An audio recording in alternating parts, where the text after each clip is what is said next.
चलिए आज एक ऐसे रहस्य में गोता लगाते हैं जो हम सबको सदियों से हैरान करता आया है। Big bang. पता है, ये एक ऐसी कहानी है ना जहां विज्ञान और फलसफा इनकी सीमाएं एकदम धुंधली हो जाती हैं और हर जवाब अपने पीछे और भी गहरा सवाल छोड़ जाता है। तो शुरुआत करते हैं उस सबसे बुनियादी सवाल से जो शायद हम सबने कभी ना कभी रात में आसमान को देखते हुए खुद से पूछा होगा। आखिर ये सब कुछ शुरू कैसे हुआ? देखिए, ये सिर्फ एक सवाल नहीं है, ये तो हमारे वजूद के, हमारे होने के दिल में छिपी एक पहेली है। ठीक है, तो चलिए इस सवाल का पीछा करते हैं और शुरुआत करते हैं वहां से जहां तक विज्ञान हमें एकदम पक्के तौर पर ले जाता है।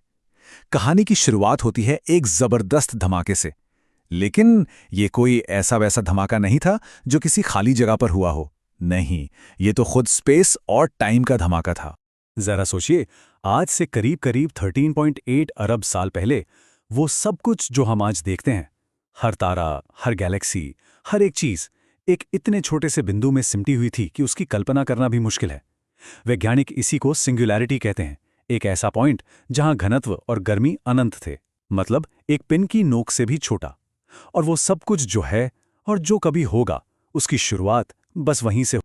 और फिर धमाका हुआ, पलक झपकने से भी कम समय में, मतलब एक सेकंड के खरबों खरवें हिस्से में वो छोटा सा बिंदु रोशनी की रफ्तार से भी कहीं ज्यादा तेजी से फैला। लेकिन यहां एक बहुत जरूरी बात समझनी होगी, ये किसी खाली कमरे में हुए बम धमाके जैसा बिल्कुल नहीं था। ये तो खुद स्पेस का ही धमाका था। स्पेस खुद पैदा हो रहा था, फैल रहा था और अपने साथ हर चीज को लेकर आगे बढ़ रहा था। तो सवाल उठता है कि भाई हम इतने यकीन से ये सब कह कैसे सकते हैं? तो ऐसा समझिए कि ये कॉस्मिक क्राइम सीन है और हमारे पास 3 बड़े बड़े सुराग हैं। पहला, उस धमाके की बची हुई गूंज जिसे कहते हैं कॉस्मिक माइक्रोवेव बैकग्राउंड। दूसरा सुराग ये है कि हम देखते हैं कि सारी गैलेक्सीज हमसे दूर भाग रही हैं, ठीक वैसे ही जैसे एक फूलते हुए गुब्बारे पर बने निशान एक दूसरे से दूर जाते हैं। और आखिर में ब्रह्मांड में हाइड्रोजन और हीलियम जैसे हल्के तत्वों की मात्रा बिल्कुल ठीक उतनी ही है जितनी बिग बैंग थ्योरी बताती है। सारे सुराग एक ही तरफ इशारा कर रहे हैं। लेकिन यहीं से कहानी और भी ज्यादा दिलचस्प हो जाती है, क्योंकि विज्ञान में पता क्या होता है, हर जवाब अपने पीछे 10 नए और गहरे सवाल खड़े कर देता है। और ये बात खासकर तब सच होती है जब हम समय की बिल्कुल शुरुआत से जुड़े सवालों को देखते हैं। और ये रहा शायद सबसे बड़ा सवाल, बिग बैंग से पहले क्या था? ये सवाल सच में दिमाग को घुमा देता है, क्योंकि टाइम तो खुद बिग बैंग के साथ ही शुरू हुआ।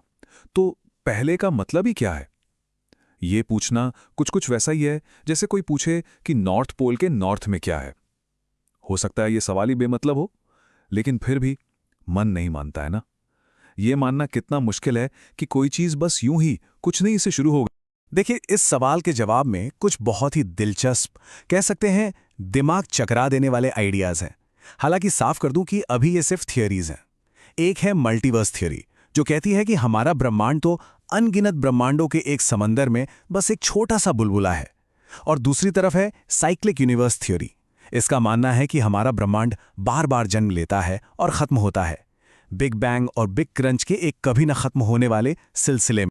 लेकिन असली मजा तो अब है उस सिंगुलैरिटी के पॉइंट पर। हमारे फिजिक्स के सारे जाने माने नियम दम तोड़ देते हैं। आइंस्टाइन की रिलेटिविटी हो या क्वांटम मैकेनिक्स, दोनों फेल हो जाते हैं। देखिए, जब भी वैज्ञानिकों के समीकरणों में इन्फिनिटी या अनंत आता है ना, तो ये एक इशारा होता है कि हम कुछ बहुत ही बुनियादी चीज नहीं समझ पा रहे हैं। ये हमारी जानी पहचानी दुनिया और विज्ञान की सरहद। और ये रहस्य यहीं खत्म नहीं होता। सच तो ये है कि हम जिसे ब्रह्मांड कहते हैं, वो एक विशाल, अदृश्य, बर्फीले पहाड़ का बस वो ऊपरी सिरा है जो हमें दिखाई देता है। इसका ज्यादातर हिस्सा हमारी नजरों से, हमारी समझ से पूरी तरह छिपा हुआ है। ये बात सच में चौंकाने वाली है। वो सब कुछ जिसे हम देख सकते हैं, तारे, ग्रह, गैलेक्सीज, हम सब, ये सारा का सारा साधारण पदार्थ पूरे ब्रह्मांड का सिर्फ 5% है। जी हां, सिर्फ 5%।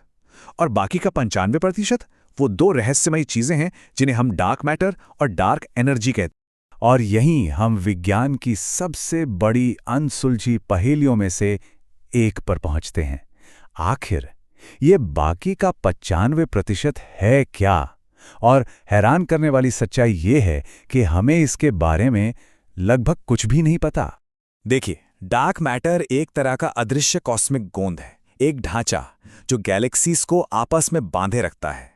हम इसका गुरुत्वाकर्षण महसूस तो कर सकते हैं, पर इसे देख नहीं सकते।